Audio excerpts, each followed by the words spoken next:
Alrighty, this is the audio review for Chapter 1, Diversity in Families, Images, Ideals, and Myths. Okay, so, the chapter outlines these kind of social understandings that we have of how families are constructed and how they work, and really what they provide for us in society, right? So, often the family is considered a haven, right? So, meaning it's a safe place away from the threats and dangers in the rest of the world, right? That it's a place where you're loved and protected, right? Though we'll talk about how that's not always the case, right?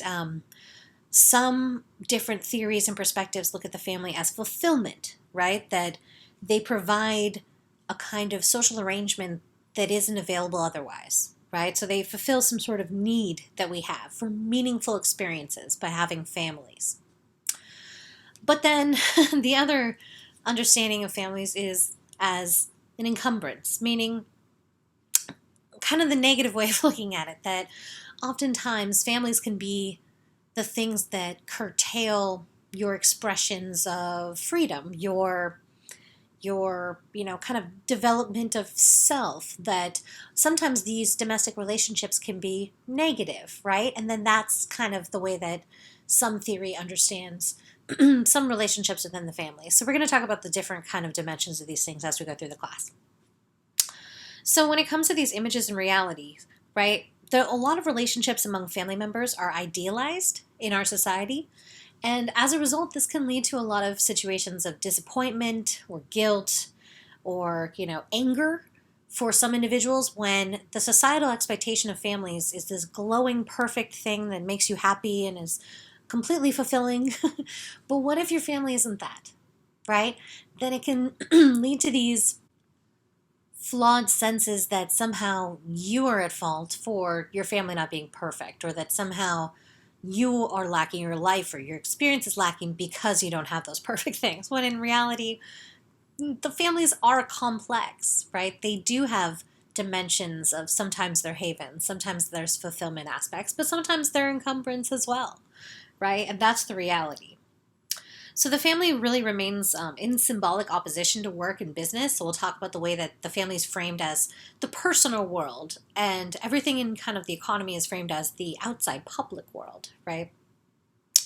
But we do really cling to this romanticized image of the family. So we have this standard North American family kind of model, right, that distorts family reality and glorifies a two-parent model.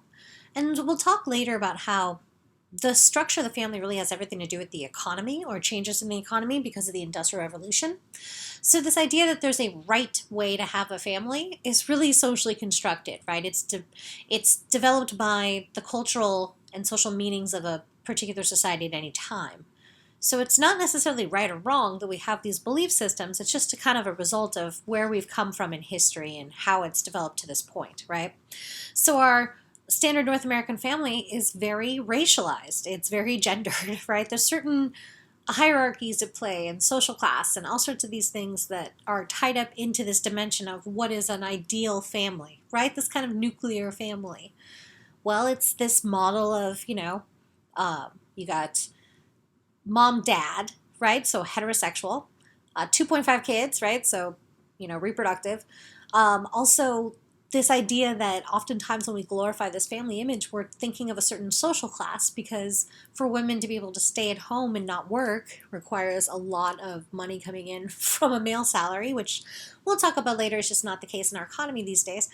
And also this kind of model of subservience by a wife, this domestication, taking care of the home, taking care of the kids, instead of kind of splitting these things in a more egalitarian manner, really does come from these kind of power structures of, us glorifying people at the top of the social ladder. So we'll talk about that later on, right? So it's a very class-specific ideal. It's a very race-specific ideal. It just ignores the reality of family life and many, many complicated ways it transforms, our understandings of society. Especially TV, right? Today's TV is a little bit more diverse and interesting when it comes to family representations, but traditionally, family representations through the media have been very standard North American family, and sometimes they would be kind of tokenized racially, or something of that, or ethnically, but otherwise pretty much the same model of what's expected. This is changing a little bit nowadays, but it does really kind of show us what do we see as ideal? What do we see as what we want a family or think a family should be, right? So when our families don't measure up, we feel this pressure to be ideal. And I feel like nowadays, especially with social media, this is so much worse because people just put their family stuff out there. So you think like, oh, look at, they're such a great couple, or they're such a great parents, or whatever it is. And we'll talk about later that sometimes those are just Instagram relationships, or those are just Instagram parents, in the way that sometimes you can portray something better through an image than the actual experience of it. So we're often measuring ourselves up against other people and their ideals, but they're just putting out a false ideal about their experience too. Like, they don't post the 10 photos of their kid scream crying. They post the one where the kid's smiling, right? You don't get the real, grasp of what it really means to kind of present these ideals. All right, so when it comes to this mythical American family, right, we also have myths about stable and harmonious families of the past, right? So we idealize families of the past as much more stable and happier and somehow more put together, right? But the family has always faced adverse problems throughout history, and this is just a myth that we do where it's kind of just what the human memory does. You tend to remember certain things in a more nostalgic or glowing way, but you forget about all the hardships and all the problems. And oftentimes, if you're reminiscing about your own childhood, you're not taking into account the kind of experiences that your parents might have been going through that, colored their perception of those things a lot differently than your own, right? So, like, there's a lot of talk about divorce rates, like, oh, it's higher now than it was in the past, right? But this is for a variety of reasons, right? When you talk about, the fact that people just had to stay married, like if you were being abused, you had to stay married. That's not a positive thing, right? So while divorce rates, some people see that as a way to say, oh, well, there's something wrong with families, they're not as stable and harmonious. Oftentimes, it's better for the people in the relationship, the children involved, if a toxic family breaks up, so that, those people can have a much more stable situation to provide for their kids, right? But we have these myths that somehow in the past it was all just perfect. But there's always been child abuse, right? There's always been elder abuse. There's always been illegitimate children born, right? Step parents. We're just more aware of it now than we were in the past. Because of, divorce being much more prescient, right? And that in the past, it would often be because, like, a mother died during childbirth, so there'd be, like, a step parent, or, people were widowed a lot because of wars or things like that. And so they would have, remarriages and more kind of empty marriages or blended families, those kind of things. So, again, we have a lot of these myths that we have to get through in the beginning so we can understand what the family actually is, right? So another myth is the separate worlds, right? So this is a part of this, image of the family as haven kind of thing. It comes out of the belief that work and family roles are mutually exclusive, right? But the family is deeply embedded in social and economic structures. It's not really separate, right? They're definitely connected in a lot of, important ways. So the myths that family exists in opposition to the rest of the world is really a false dichotomy with contradictory expectations. So we want our family to protect us from society, but at the same time, we expect them to prepare us for society, right? So families are expected to be these freestanding things, but in reality, they're much more, entangled and interconnected with other social institutions that are trying to meet the needs of family and, children and adults in society.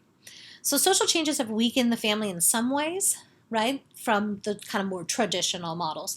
But in a lot of ways, families are actually stronger, right, than in the past. So we'll talk about some of those things that have changed over time.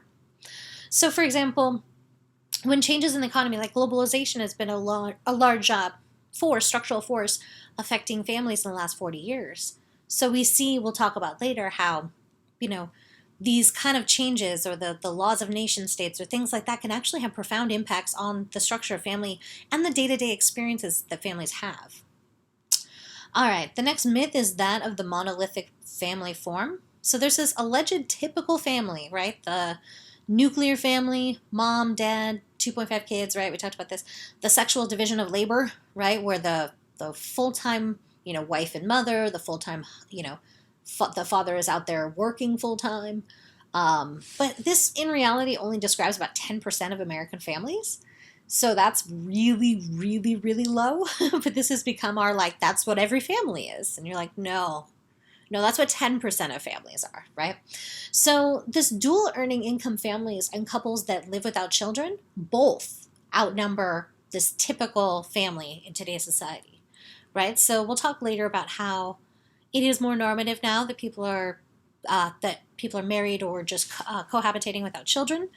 And we'll also talk about how dual earning income families has a lot to do with just the changes in the structural economy and how people have had to adapt in their families to still try to provide a certain standard of living and comfort and safety and protection for their families. So diversity is the key to families in today's society. There's no real consensus about what constitutes a family when it comes to, even just our kind of normative understandings. It's much more diverse and complicated than the kind of typical monolithic forms that we've clung to in the past.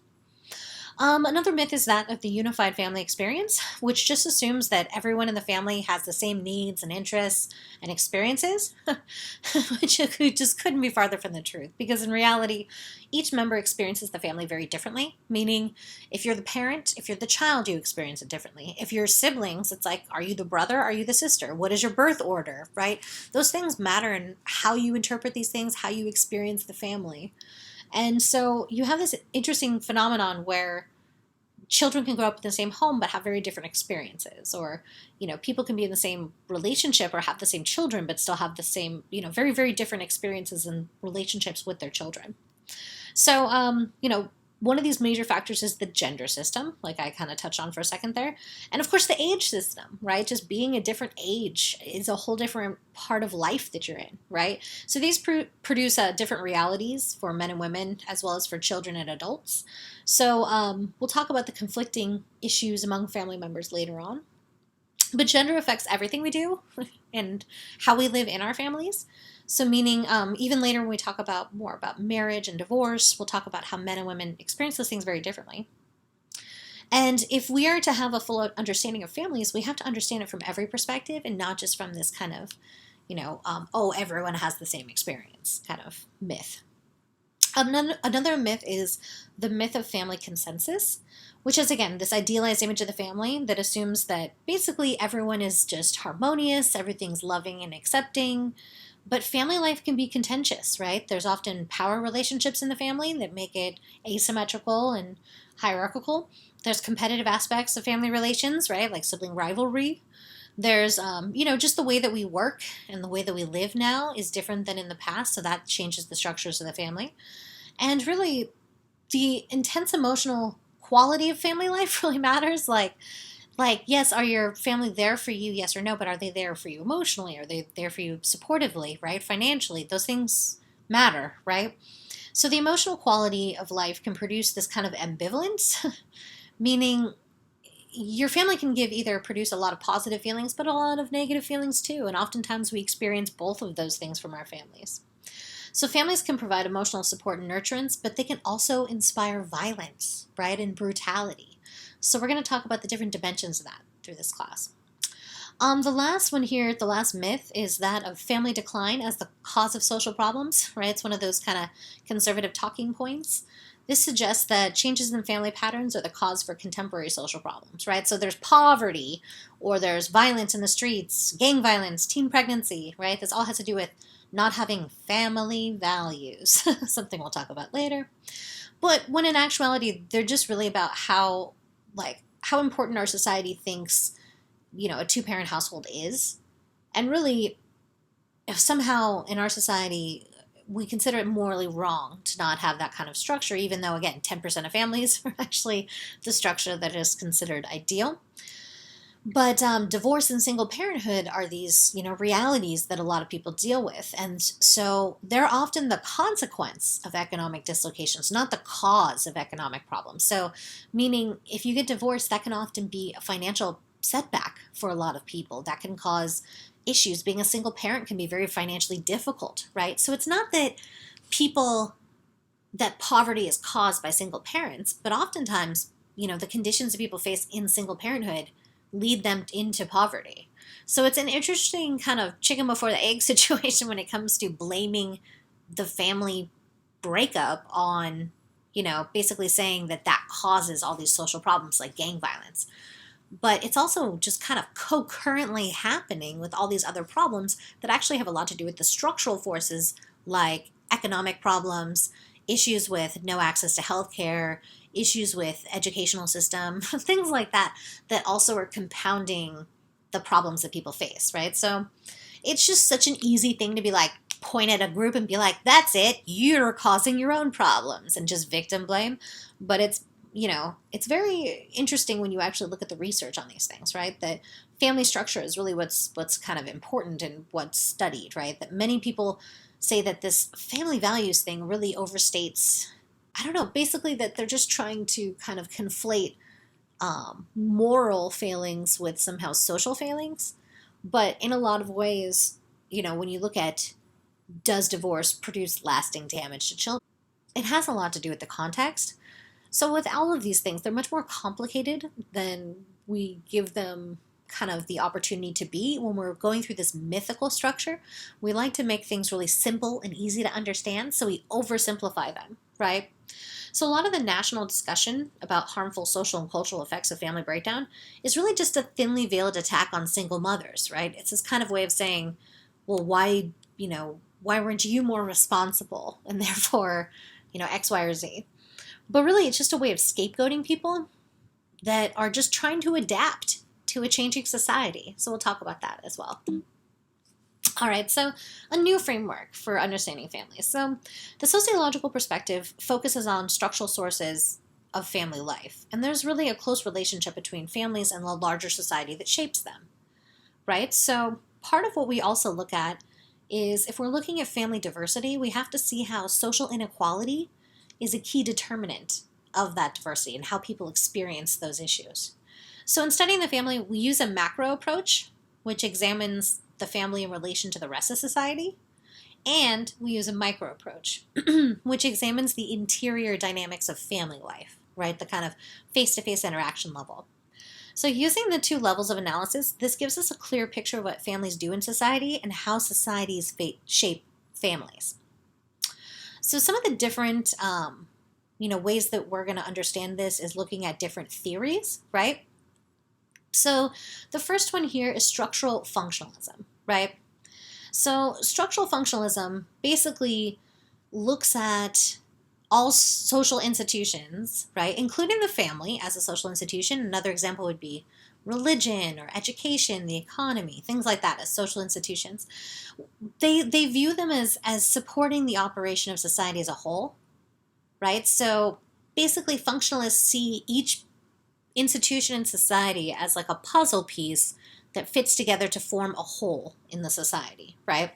So basically, during the time period that a lot of this functionalism kind of theory is being developed, there was also a lot of modernization, or like kind of modernism as an approach.